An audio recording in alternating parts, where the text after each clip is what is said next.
Em nome do Pai, do Filho e do Espírito Santo. Amém. Vamos ficar de pé um pouquinho. O Senhor esteja conosco. Abre sua Bíblia em Lucas 8.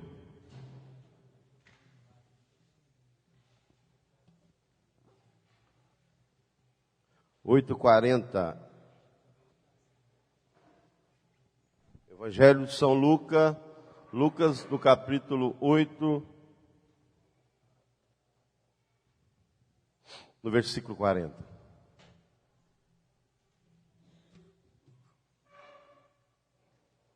Ok? A filha de Jairo, cura de uma doente. À sua volta, Jesus, recebido por uma multidão que o esperava. O chefe da sinagoga, chamado Jairo, foi ao seu encontro, lançou-se aos seus pés e rogou-lhe que fosse à sua casa, porque tinha uma filha única, de uns 12 anos, que estava para morrer. Jesus dirigiu-se para lá, comprimido pelo povo. Ora, uma mulher que sofria de um fluxo de sangue havia 12 anos e tinha gasto com os médicos todos os seus bens, sem que nenhum a pudesse curar. Aproximou-se dele por detrás e tocou-lhe a orla do manto, e no mesmo instante lhe parou o fluxo de sangue. Jesus perguntou: quem foi que me tocou? Como todos negassem, Pedro e os que com ele estavam disseram: mestre, a multidão te aperta de todos os lados. Jesus replicou: alguém me tocou, porque percebi sair de mim uma força. A mulher viu-se descoberta e foi tremendo e prostrou-se aos seus pés. E declarou diante de todo o povo o motivo por que havia tocado. E como logo ficara curada, Jesus disse-lhe: minha filha, tua fé te salvou, vai em paz. Palavra da salvação. Isso. Agora vocês podem assentar.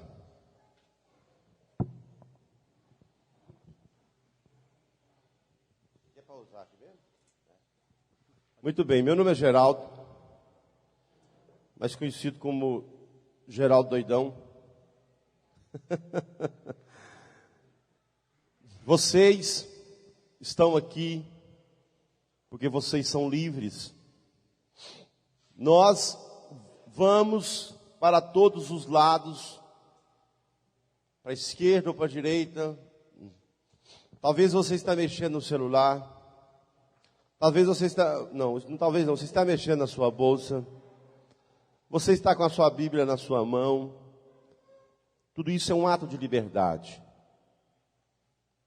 É um ato que está fecundado em nós, que o próprio Criador nos deu a liberdade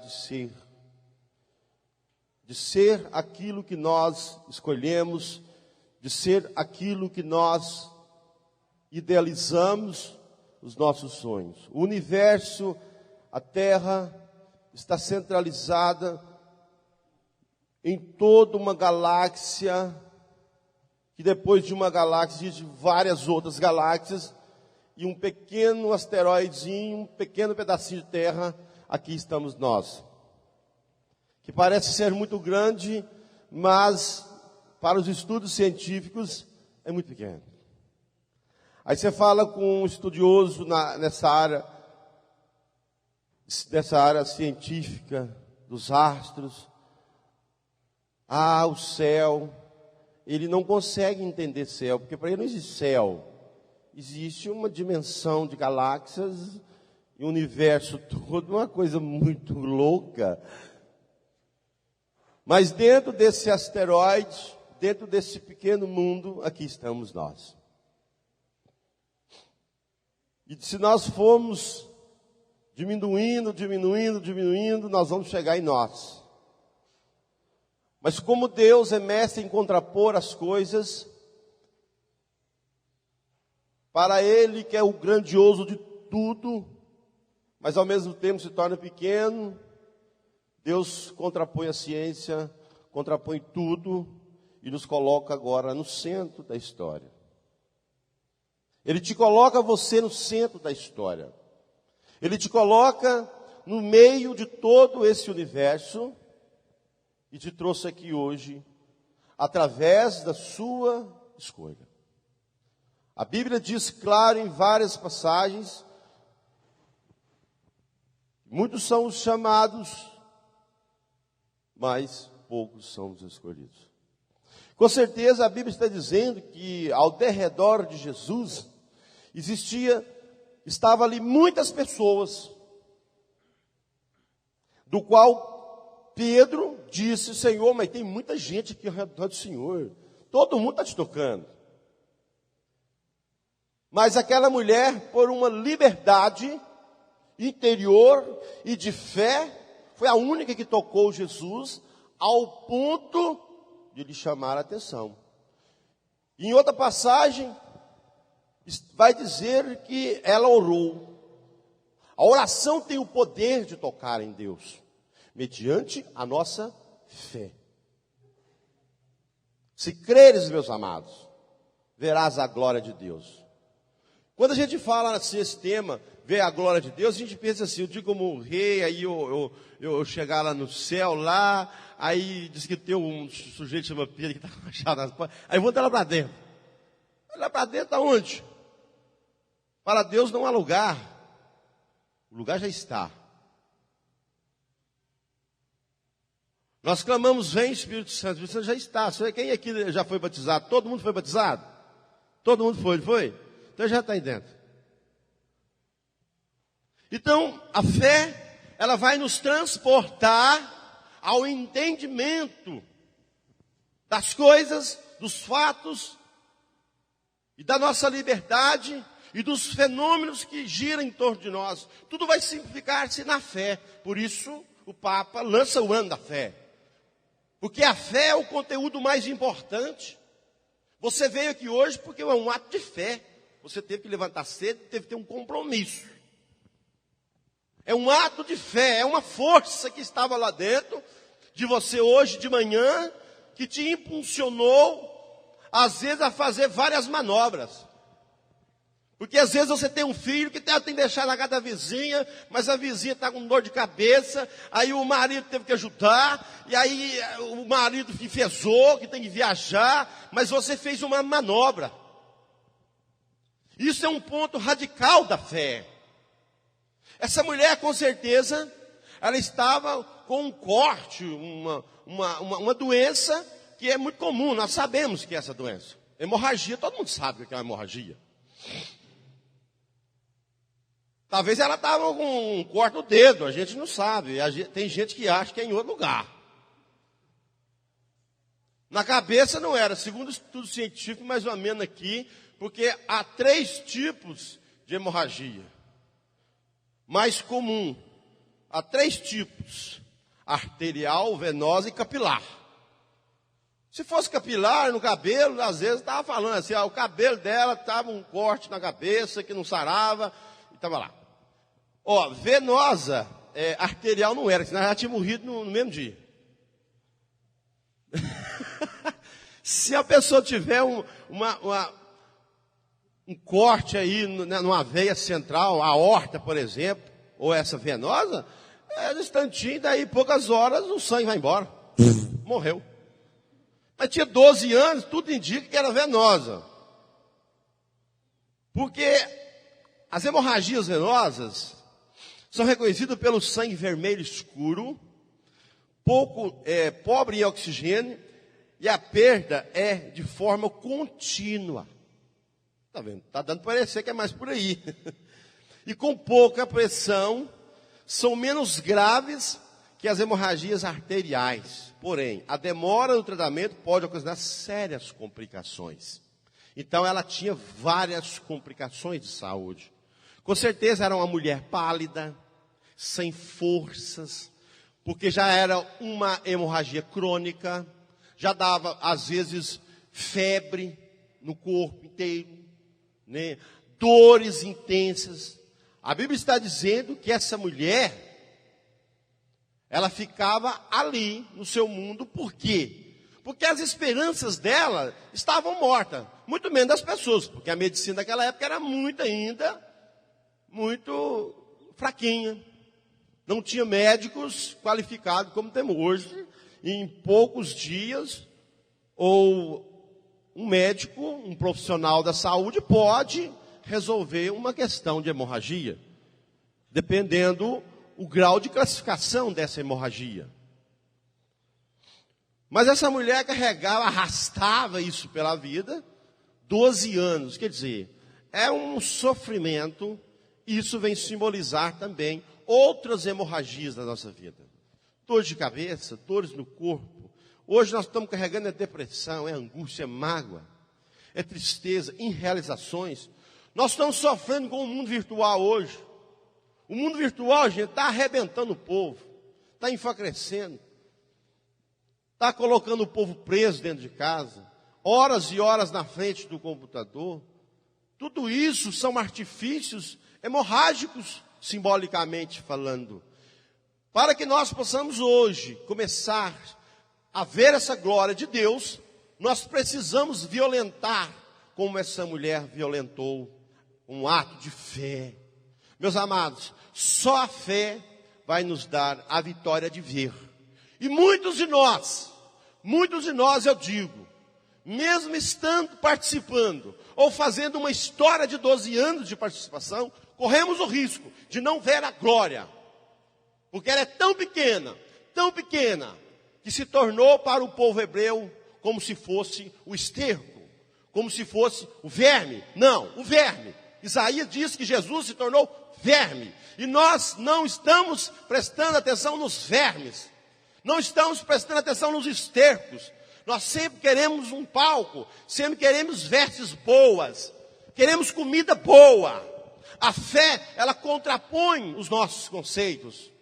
Crer nesse indivíduo histórico, que não é apenas histórias em quadrinhos, mas é uma história real. Mas o que é real? Aquilo que você acredita. Jesus é aquilo que você acredita, é quem você acredita. Jesus nunca será para você Deus, se você não deposita nele a fé. E ele particulariza isso. Porque cada um de nós somos único.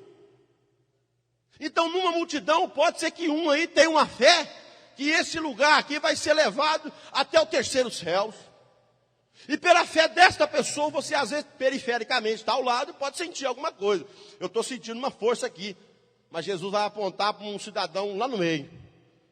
Ele que está tendo a fé o bastante para nós. Nós estamos acostumados a vir a eventos e receber migalhas de cura, migalhas de bênçãos. Nós já acostumamos já. Às vezes a gente precisa chamar o Monsenhor Jonas, porque aí a gente acaba ajudando a gente a dar uma guinada na fé. Vamos chamar então um pregador mais famoso.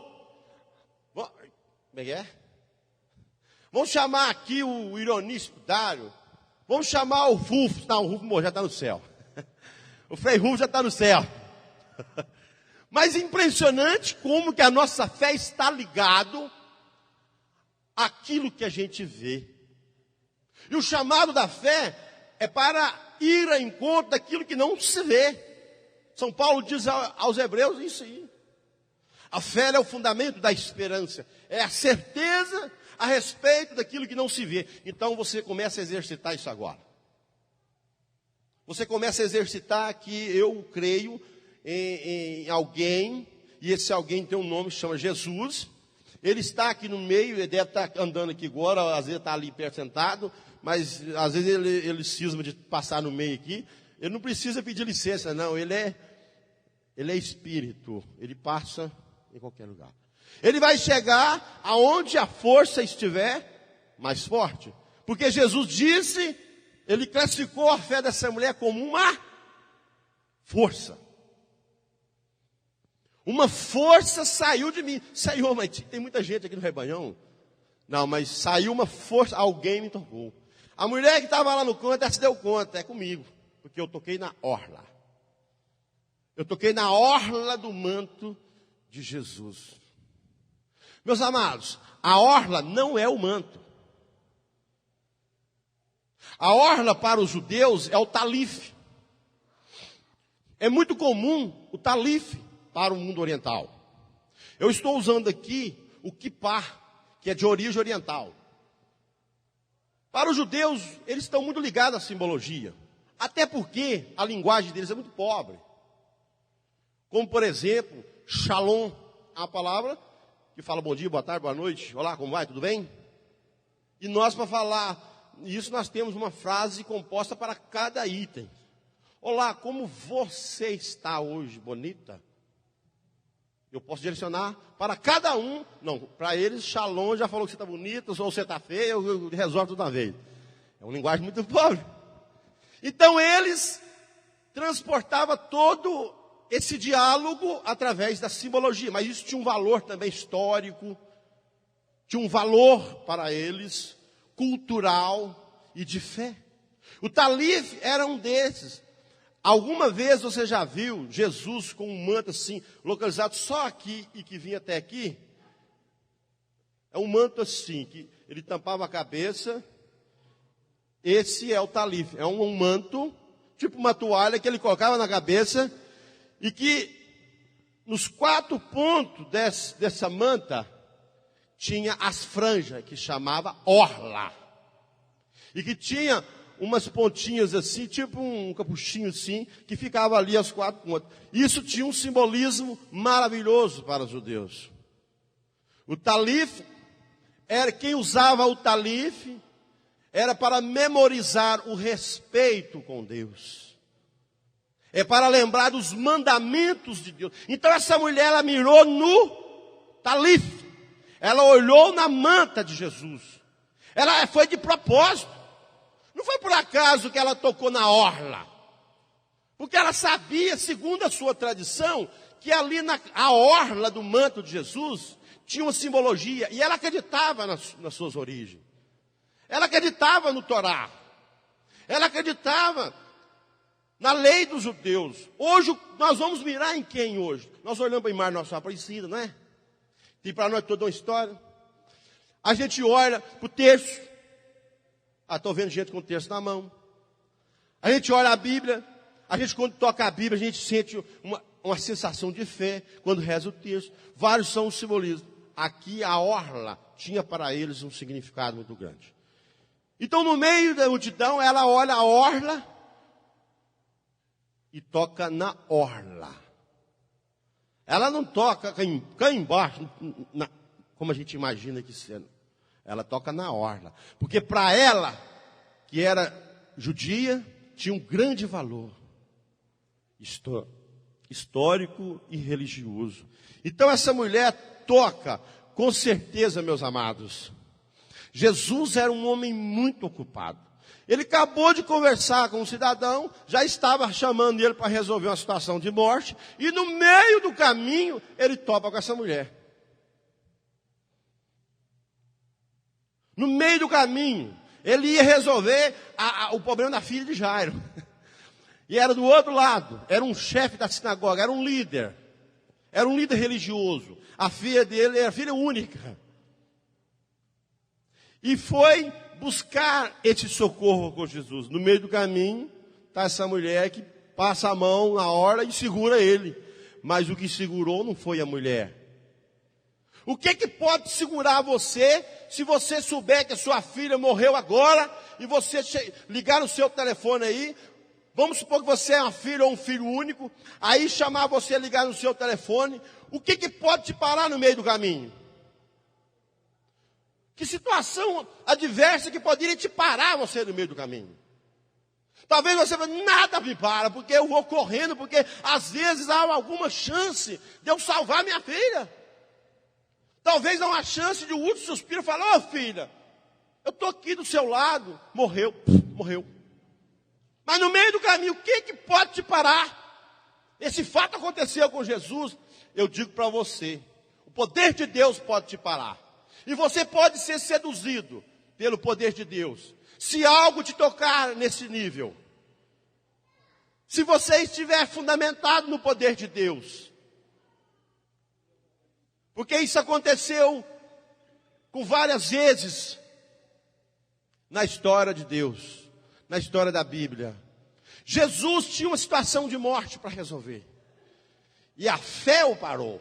Eu digo para você, a fé pode até parar essa morte, ou ressuscitar, porque Jesus se tranquilizou, dizendo para aquele povo: relaxa, fica nervoso não, porque ela não está morta.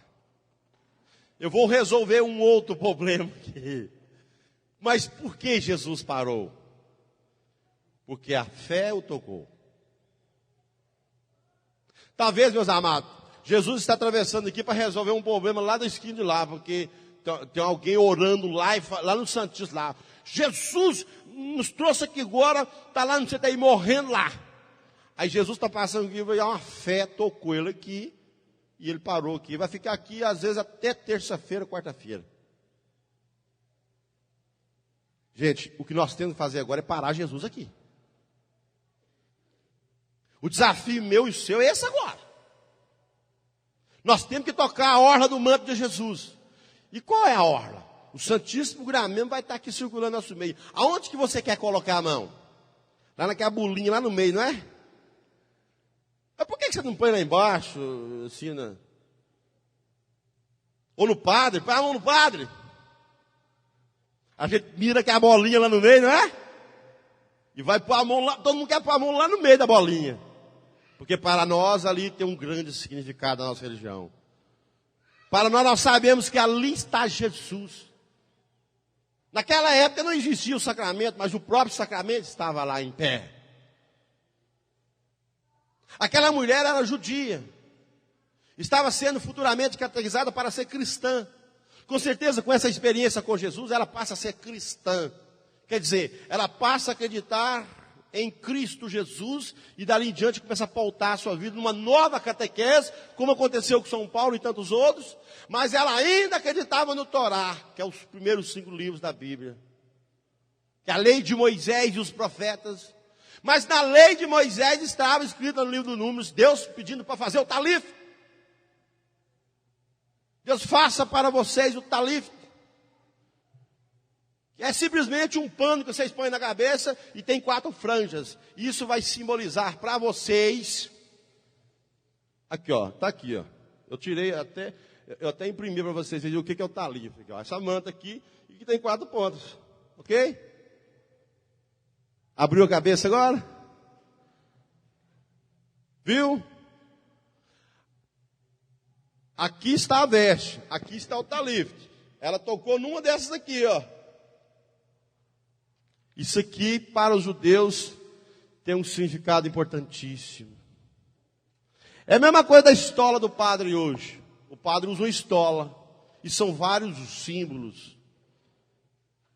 Meus amados, a situação dessa mulher era a situação que há 12 anos ela arrastava na sua vida. Uma situação de doença, que nos dias de hoje é muito comum ter doença. As doenças hoje do corpo, elas têm um processo para resolver através de medicamentos. Por exemplo, a hemorragia já não é tanto problema, se for socorrido a tempo. Ou dependendo do quadro que for classificado. Mas as doenças hoje estão mais localizadas do pescoço para cima. O desafio do nosso mundo hoje, a fé tem que ser uma fé maior. E aquilo que eu disse para vocês, nós temos que parar Jesus aqui. Porque se aqui não tiver fé hoje, se aqui não tiver fé nesse final de semana, aonde vai ter fé? Então ele vai para outra cidade. Ele só vai parar aonde tem fé. Porque fé para Deus. A única coisa que pode parar Deus é a sua fé. Deus pode estar socorrendo uma carreta que está caindo lá, ele vai socorrer lá e vai salvar aquele cidadão, porque tem um plano na vida dele, é ser um profeta, como aconteceu com Paulo.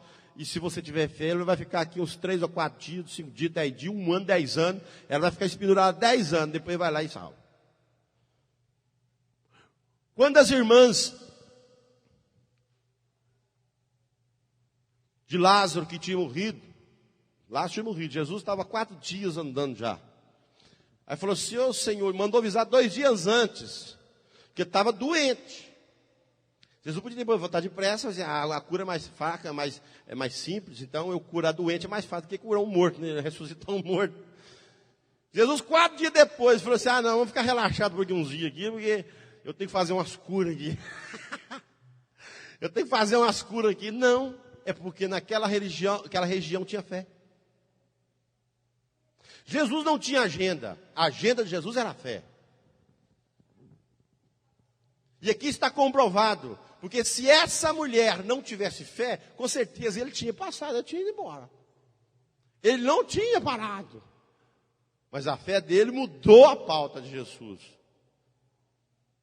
Com certeza, Jesus, quando estava há 4 dias, quando Lázaro morreu, dias antes já tinha avisado para que ele viesse. Lázaro estava doente. Elas até reclamaram com ele, dizendo assim, Senhor, se o senhor tivesse chegado uns dias antes, meu irmão não tinha morrido. Quer dizer que a morte, então, para Jesus não tinha mais solução.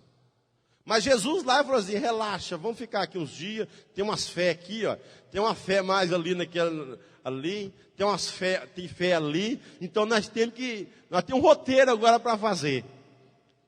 Gente, quando nós começarmos a orar, porque já estamos em oração, a sua fé vai levar Jesus até essa situação. Ou às vezes até alguém que você está orando, que você está rezando de longe. A fé vai chegar lá. Talvez a sua vizinha está precisando mais, mas a outra teve mais fé. E eu perguntava isso para mim, mas por que Jesus curou esse cidadão e não curou aquele outro? Estava em situação muito pior, porque esse teve mais fé. Ele acreditou mais. Porque não é porque Jesus é caprichoso, porque o exercício de dar a Deus o lugar de Deus é a fé. E Deus quer ser adorado. Deus quer ser glorificado. E mediante o nosso povo, nós estamos sentados aqui hoje. Qual é o talife que você tem que tocar? Qual é a orla que você vai tocar hoje? Qual é a situação? Qual é a hemorragia que está na sua vida hoje? Então, meus amados, essa mulher, ela orou. No seu íntimo, ela falou assim, se eu tocar na orla do manto. Ela não falou em Jesus. A orla do manto tinha mais sentido que Jesus para ela. Porque então ela não conhecia quem era Jesus. Naquela época era muito confuso, gente. Hoje é tudo claro. A igreja nos catequizou. A igreja nos ensinou tudo. Hoje nós sabemos, é Jesus, está aí Jesus.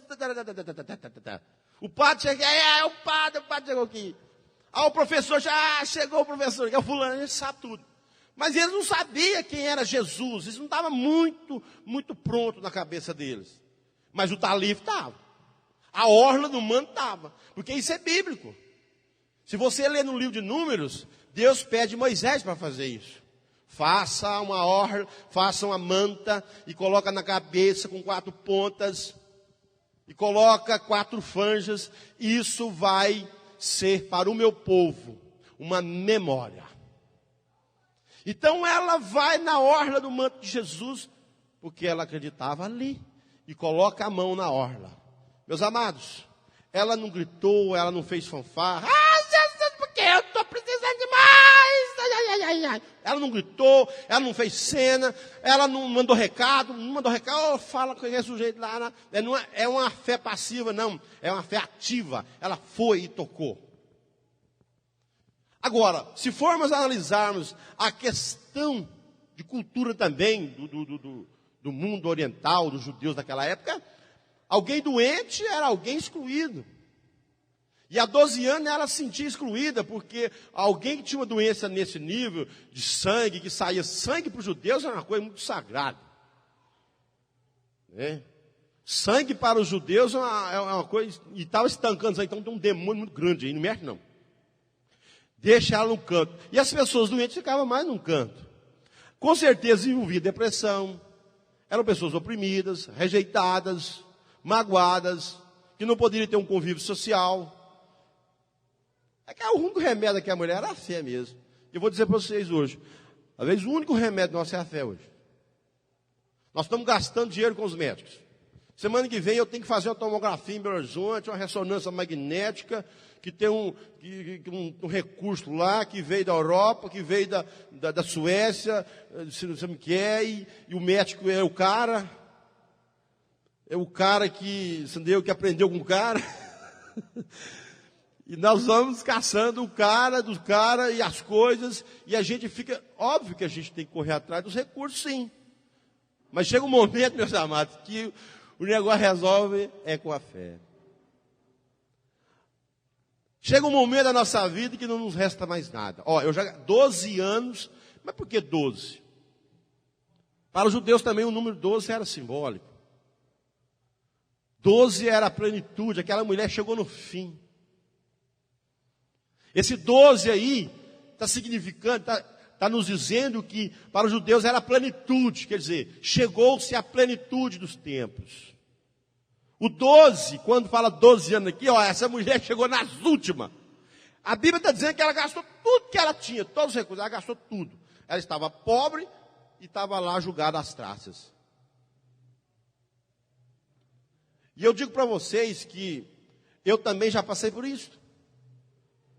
Eu, num desses rebanhões da vida, que há muitos anos já faço parte, eu também tive a minha oportunidade de fé, e Jesus estava passando, e eu pude tocar em Jesus a ponto de receber graças.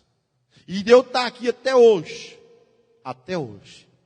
E a oração dessa mulher nos ensina hoje: se eu tocar em Jesus, eu serei curado. E essa força, nós podemos tirar essa força de Deus mediante a fé. Numa outra passagem, Jesus chega à cidade, eu quero que vocês leiam agora, porque vocês vão ouvir a palavra orla de novo. Vocês veem que a orla tinha um significado muito grande para eles. Vamos pegar a Bíblia em Marcos 6, vocês vão ver uma passagem interessante de Marcos 6. Marcos 6, 53.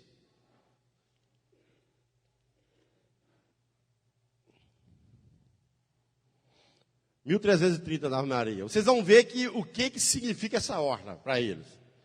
A orla tinha um significado muito grande. Por exemplo, o texto para nós não tem um significado muito grande? Tem.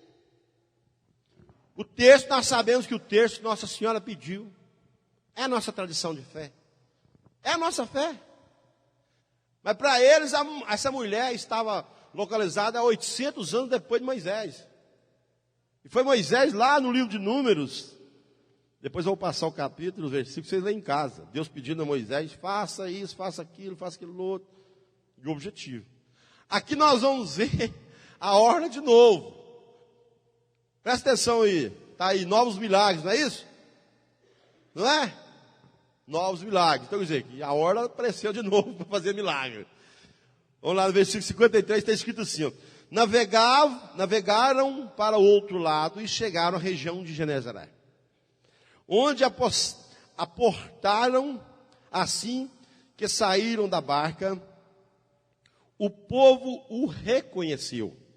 Jesus aqui já estava sendo visto como um homem que curava. Então ele já começava a ter uma catequese que Jesus, ele era o autor.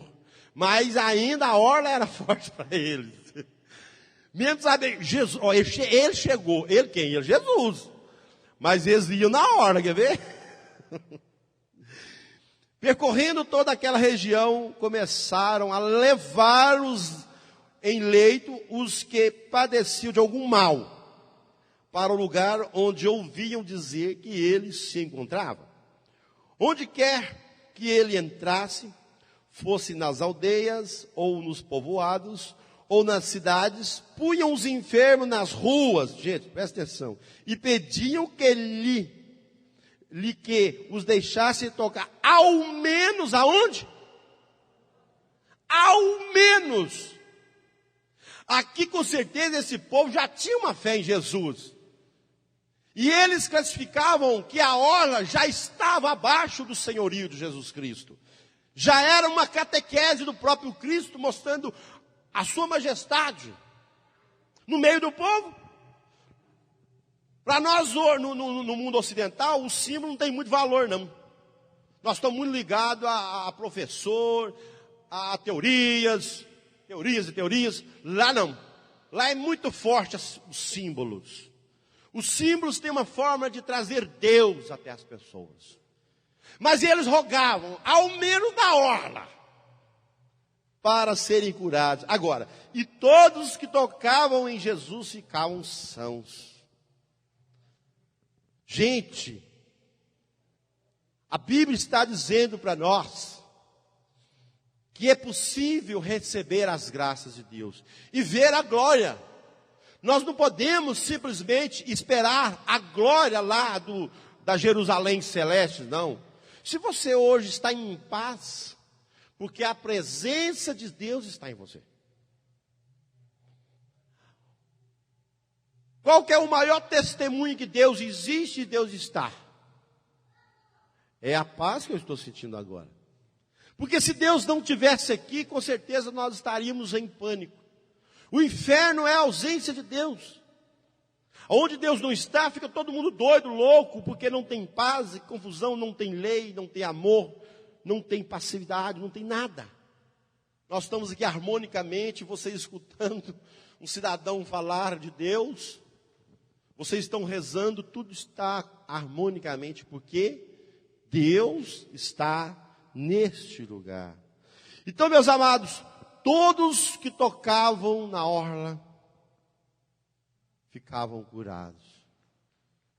E você hoje, eu tenho certeza que você vai preparar o seu coração na hora que o Santíssimo, Padre Daniel vai estar aqui hoje.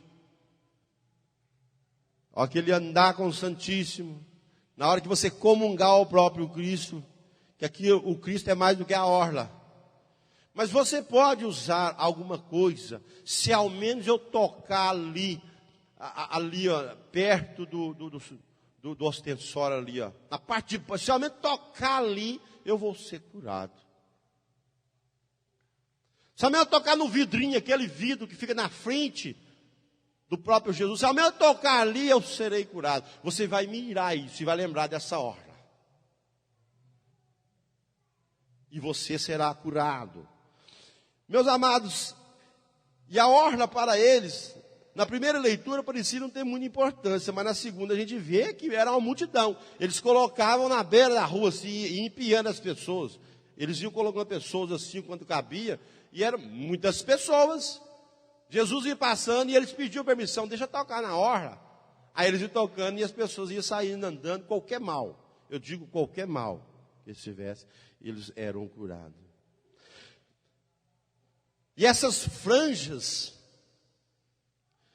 que do hebraico é tziot, que ficam obrigatoriamente nos 4 cantos da veste de todo judeu, de acordo com a instrução de Deus. Aí você vai ler lá em Números, você vai marcar na sua Bíblia aí. Em Números 15, 37, 41. Aí você vai ver Deus pedindo Moisés para fazer o talif.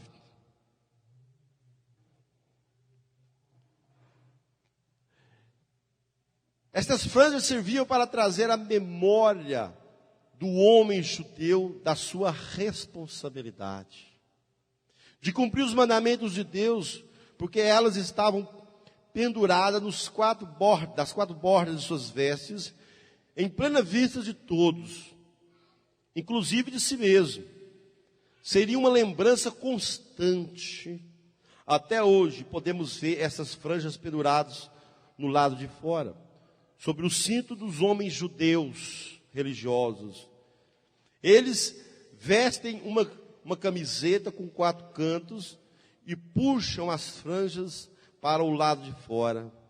Essas franjas também estão amarradas em 603 nós, para que lembrassem constantemente das 603 leis de Moisés. Gente, como que a simbologia é maravilhosa. Nós somos muito pobres, nós capitalistas, perdemos demais a riqueza do símbolo, o respeito do símbolo. Se você chegar numa mesquita na Judéia, e se você não tirar o sapato, entrar com a meia, o mínimo, ou descalço, você não entra. Nós perdemos esta riqueza. O Evangelho está colocando um destaque aqui, na orla, na franja. Um objeto. Não é Jesus, a franja não é Jesus. Mas Jesus está dizendo para nós que nós estamos, muitas das vezes, com dificuldade de chegar até Ele. Mas nós precisamos de franjas. Nós precisamos de alguém, talvez alguém é a franja na sua vida. Talvez um padre é essa franja. Talvez um padre é esse talite, que vai te memorizar. Estou vendo um padre, é uma memória, ele está me lembrando Deus. Uma criança feliz, ou alguém que dá um sorriso de longe, mas não é possível que aquela pessoa está sorrindo. Ela está sendo um talife para você. Porque um sorriso é uma passagem da Bíblia. Porque o sorriso fala de Deus, porque só Deus tem alegria, mais nada. Tem o poder de ter alegria ou o bem. Quando você olhar a natureza pode ser o talife, pode ser essa orla que para você tocar. Talvez você está muito estressado, vai para o meio do mato, fica no meio do mato uns dias lá. Pesquisas apontam, meus amados, que pessoas que têm doenças, hipertensas, diabéticos, pessoas com problemas no sangue, pesquisas apontam pessoas que foram morar com índios, ficaram 30, 90 dias lá, e depois voltou curada, sem medicamento, sem nada. A nossa vida está tensa, muito tensa. E nós vamos ter muita dificuldade de reeducar isso. Muito, porque hoje é capitalismo. Eu tenho certeza que muitas pessoas queriam estar aqui hoje. Mas algum talife escuro e negro tirou ele daqui. Talvez tem gente que não está entendendo o talife, né? Eu expliquei que é o talife mais cedo. Talvez tem franjas negras por aí. Tem. Tem franjas falsas. Tem. Hoje nós somos artistas no paralelo. Eu tenho uma peça, uma franja aqui. É boa, mas tem uma paralela. Qual você quer? Eu quero a paralela. Nós somos o povo do paralelo. Nós não gostamos de nada genuíno. Nós gostamos das coisas paralelas. Nós gostamos das coisas para resolver sintomaticamente a nossa situação do momento. Eu quero um marido meia boca para resolver a minha situação de prazer. Eu não quero um marido porque o dia que eu der um problema de saúde, ele vai cuidar. Eu não quero um marido para ele. Eu quero um marido que seja o príncipe encantado. Eu quero uma esposa que seja a esposa, a Cinderela. Eu quero ser um rei. Mas não estou esquentando a cabeça com os exercícios do rei. Com as dores de cabeça que o rei tem. Não, eu quero ser rei. O mundo nosso hoje é imaginário. O povo só pensa no imaginário. Tudo é artificial. Para eles lá é o contrário. Tudo é manual. Tudo é mais no relacionamento com as pessoas. E os símbolos, a riqueza dos símbolos. E uma vida pautada com mais dificuldade, mas que tem mais relacionamento. Duas coisas no nosso meio hoje estão em jogo. Duas coisas estão em jogo. É os ofícios do dia a dia e o relacionamento. Tem pessoas que só vai no trabalho o dia inteiro, noite inteira, dia inteiro, mês inteiro, e vai trabalhando. Ele não preocupa com o relacionamento. As mulheres têm uma tendência mais para o relacionamento, né? Elas são mais românticas, mais, né? Mas às vezes tem cidadão que só gosta mais do relacionamento. Fica perto, fica aqui puxado, não gosta de trabalhar. Duas coisas estão em jogo. No Brasil, as pessoas falam assim. Se perguntar aos casais, uma pesquisa falou assim: qual que é o problema dos casais, dos casamentos do Brasil? É dinheiro. Então pobre não pode casar. Pobre não pode casar? Porque o dinheiro é problema. O casamento de pobre não vai dar certo, não, porque não tem dinheiro. Não é isso, é errado. O problema é a falta de relacionamento, é a harmonia dos ofícios, do trabalho, saber trabalhar e relacionar. Então, o que nós temos que fazer? Nós temos que trabalhar construindo relacionamentos. Essa mulher não tinha isso. Nós temos, porque ela estava num canto. Mas eu quero dizer que talvez o seu problema não é isso. O seu problema é outro. Está focado em outra área. Meus amados, eu quero resumir isso dizendo para vocês. Vai ser impossível a nossa nação capitalista ser feliz se nós não começarmos uma cultura de Pentecostes. Uma cultura do Espírito Santo. E entrar num mundo de contrapor, porque Deus contrapõe tudo. Ah, não, eu vou na casa do chefe da sinagoga. Eu estou indo lá porque ele é o chefe da sinagoga. E a filha morreu. É mais importante que eu sei. Eu posso voltar que semana que vem, você já tem 12 anos, você tá aí arrastando esse pepino seu aí, dessa hemorragia aí. Você aguentou 12 anos, você aguenta mais uma semana. Pelo amor de Deus, não tem tempo. Ele não falou isso. Ele simplesmente foi pela força que o impulsionou. A fé dela parou ele. Nós somos o contrário. Nós não percebemos essa força. Nós não sabemos no meio quem tem mais fé. Não sabemos. Ah, você tem mais fé. Estou vendo. Seu tipo mostra que você tem mais fé. Errei. Eu não sei. Talvez um terço, cheio de coisa na cabeça. Isso é fé demais. Não, isso às vezes não é fé. Talvez era porque ela gosta de presépio, ela enche o corpo dessas coisas, ela gosta de presépio, né? A fé não é o que está lá de fora, a fé é o que está dentro. Jesus tem o poder de ver, mas isso não está isento, para que nós possamos desenvolver isso também. O Espírito nos leva aonde falar. O Espírito nos conduz, mediante a nossa fé e o nosso discernimento. Nós somos chamados a ser Jesus hoje, meus amados. Mas nós pautamos a nossa vida assim, ó. O fulano de tal importante me chamou para uma missão lá, ou rezar um texto na casa dele, ou fazer uma visita lá.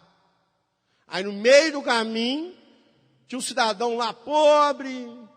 Ah, não, isso aqui Jesus não falou nada para mim. Vamos embora. Deus nos chama hoje para o exercício dos nossos ofícios e dos nossos relacionamentos. Para que possamos, numa cultura de Pentecostes, crer na glória de Deus agora.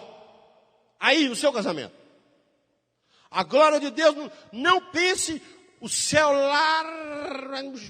A gente fica pensando, mas como é que vai ficar lá a gente o dia inteiro olhando para Deus, assim, olhando?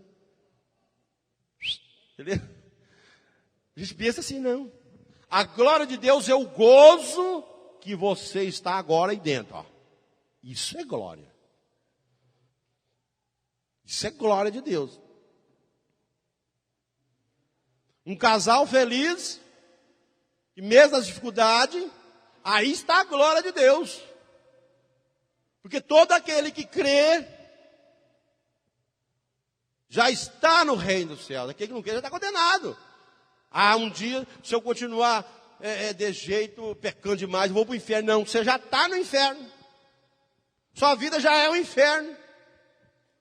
Há 12 anos essa mulher tinha um inferninho na vida dela, uma doença, uma dificuldade.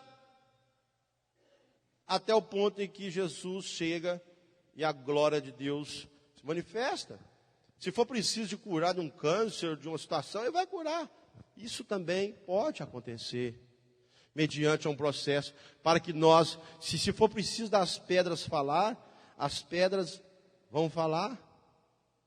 E eu pergunto para vocês, qual é o talife que você vai mirar hoje, quando o Santíssimo estiver andando no nosso meio? Meus amados,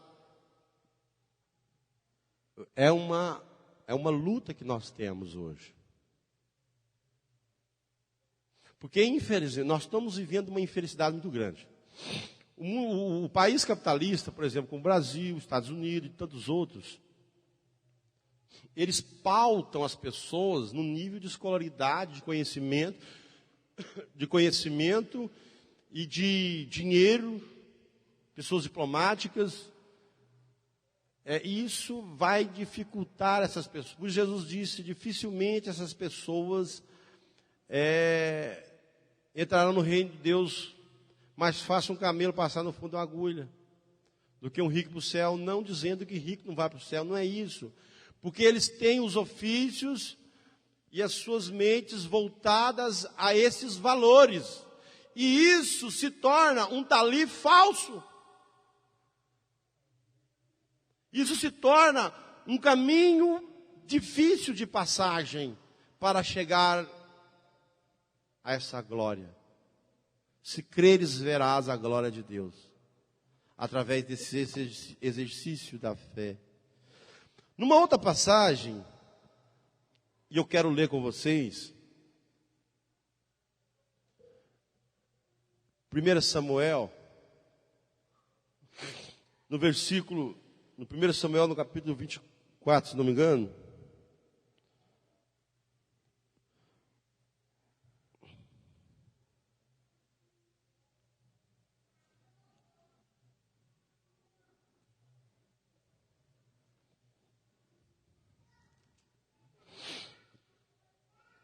Primeiro Samuel, página 329.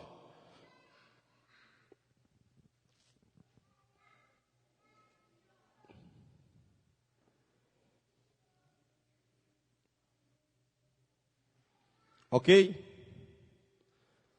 1 Samuel 24. Página 329. 24:1. Está escrito assim: subindo dali, veio Davi habitar nas alturas de Engade. Quando Saul voltou da perseguição aos filisteus, foi-lhe anunciado: Davi estava no deserto de Engade. Tomou então Saul 3.000 israelitas, 3.000 pessoas, 3.000 soldados, de Escol, e foi em busca de Davi, com sua gente nos rochedos dos cabritos montenses. Chegando perto dos apritos de ovelhas que havia ao longo do caminho, entrou Saul numa gruta para satisfazer suas necessidades. Gente, não é esse tipo de necessidade que você está pensando, não. É deitar, descansar. Essa necessidade aqui é lavar os pés. Presta atenção, que para nós necessidade é uma coisa, né? Para eles era outra totalmente diferente. As necessidades aqui do hebraico era lavar os pés. Quando eles falam assim, o cidadão deitou para as suas necessidades, era lavar os pés. Porque lavar os pés era um ato de profunda dignidade. Jesus lavou os pés dos 12 apóstolos.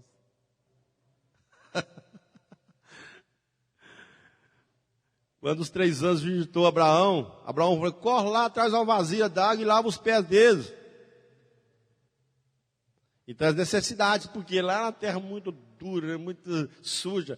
E eles não tinham sapatos modernos como nós temos, não. Você tira o meu pé aqui, meu pé está branquinho, né?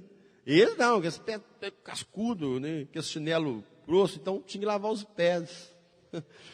Aquela mulher lavou os pés de Jesus com suas lágrimas, enxugou com seus cabelos. Ok?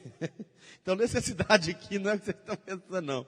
Ou talvez esteja pensando, porque eu pensei, né?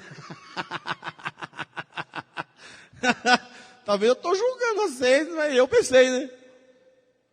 Tá ok. Ora, no fundo dessa mesma gruta se encontrava Davi e seus homens, os quais disseram-lhe: eis o dia anunciado pelo Senhor, que te prometeu entregar o teu inimigo à tua descrição. Davi, arrastando-se de mansinho, cortou furtivamente a ponta do manto de Saul. Ele cortou o quê? A orla. Davi poderia ter dado um murro na cara de Saul. Saul estava perseguindo ele para matar, por causa de inveja. Davi poderia ter dado um murro na cara dele, safado, graças a Deus, ou até matado. Ele cortou o quê? Porque aquilo ia ofender ele muito mais. Ali estava a realeza do rei. A orla, meu irmão, é algo muito importante. Ali estava o símbolo da realeza, e eu vou dizer de cor azul, porque no período lá dessa época, a cor azul era a cor mais difícil de se produzir, de fabricar. Então ela estava mais para o poder aquisitivo. Quem tinha dinheiro conseguia comprar essa cor azul. Então a ponta do talife era azul, principalmente do rei. Ele corta e fica com ela na mão. Ele ofendeu muito mais o rei do que ele ter dado um murro na cara. E logo depois seu coração bateu-lhe, porque tinha ousado fazer aquilo, e disse aos seus homens: Deus me guarde de jamais cometer este crime, estendendo a mão contra o ungido do Senhor. Meus amados, por que ele entristeceu? Porque ali estava um símbolo de Deus. Eu quero levar vocês hoje a refletir sobre os símbolos. Esta mulher tocou na orla. Vários foram curados tocando na orla. Talvez para você, cada um de nós aqui vai ter uma orla, porque nós estamos num mundo de muita multiplicidade. Talvez a orla para você é a imagem de Nossa Senhora. Eu quando vejo, presta atenção, eu quando vejo a imagem de Nossa Senhora de Salete, eu não consigo ficar sem me arrepiar ou chorar. Ela me toca muito. Porque quando eu assisti o documentário de São João Cura d'Ars, que ele falava de La Salete, que ela chorava porque os cristãos estavam se perdendo, as almas estão se perdendo. Então, Salete, Nossa Senhora de Salete chorava. E a imagem que apareceu naquela região de uma imagem de Nossa Senhora, chorando, chorando, lágrimas, chorando, chorando. Todas as vezes que eu vejo essa imagem, eu tenho náuseas, eu choro, eu tenho sinais, ela me toca. Talvez este seja o meu talife hoje. Talvez o seu talife seja a Eucaristia, né? Seja a oração, o jejum, seja uma pessoa de fé, seja a cruz. Eu convido você a fechar os seus olhos e mirar no talife, né? Na orla do manto de Jesus. Essa orla hoje. E você vai orar dizendo: se eu ao menos tocar nesta orla, eu serei curado. E Jesus vai te dizer: minha filha, a tua fé te salvou.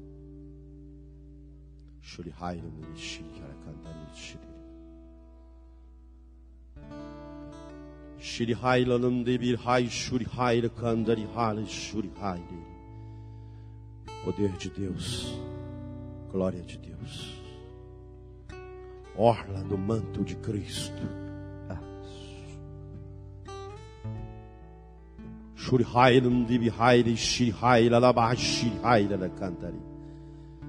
Visita as almas, Senhor, nesta manhã. Esse dia de hoje, Senhor, importante para nós. Esse dia forte de oração.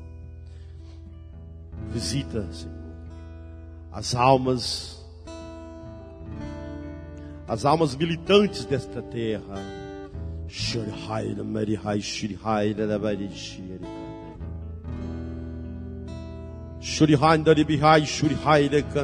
Eu vejo flores. Tem pessoas que quando vê um buquê de flor aos pés de Nossa Senhora é profundamente tocado. O Senhor está te curando. O Senhor está te curando agora. Quando você vê rosas, cor de rosa mesmo, a cor é a cor de rosa. Flores cor de rosa.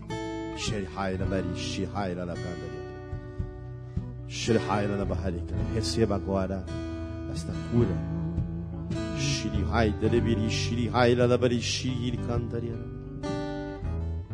Memórias são curadas, feridas são curadas, principalmente você que arrasta problemas há muitos anos.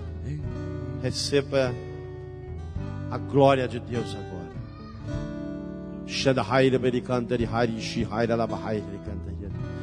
Outras pessoas, quando vê quadros, é mais ligado não à imagem, mas a quadros.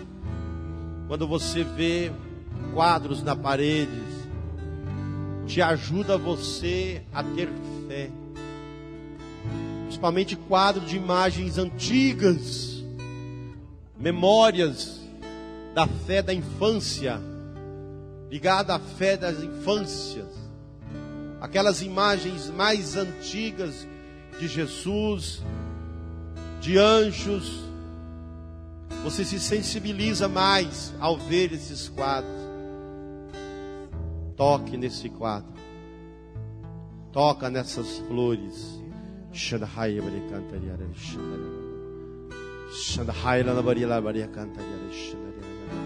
Poder de Deus, toca pela sua fé, seja curado. Me contaram que o Senhor ia passar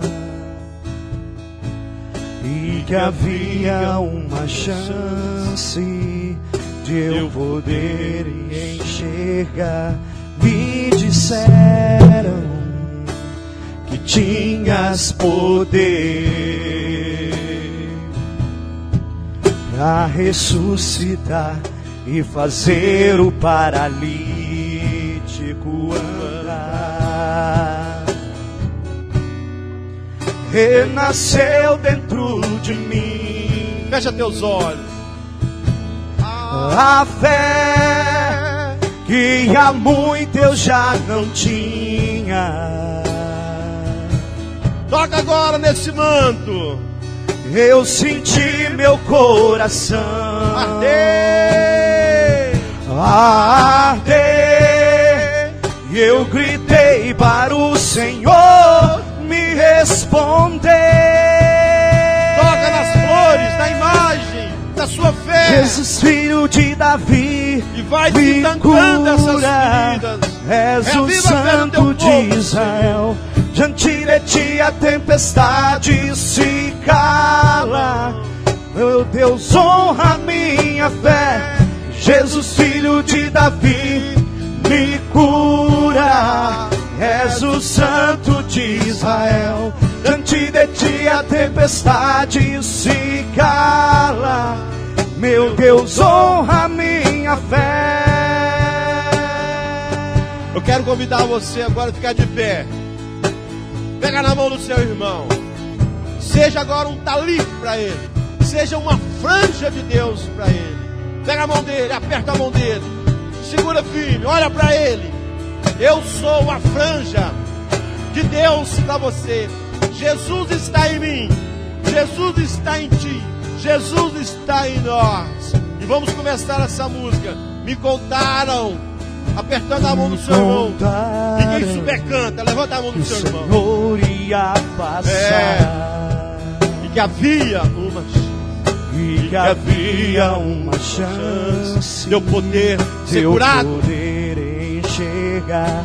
Me disseram que tinhas poder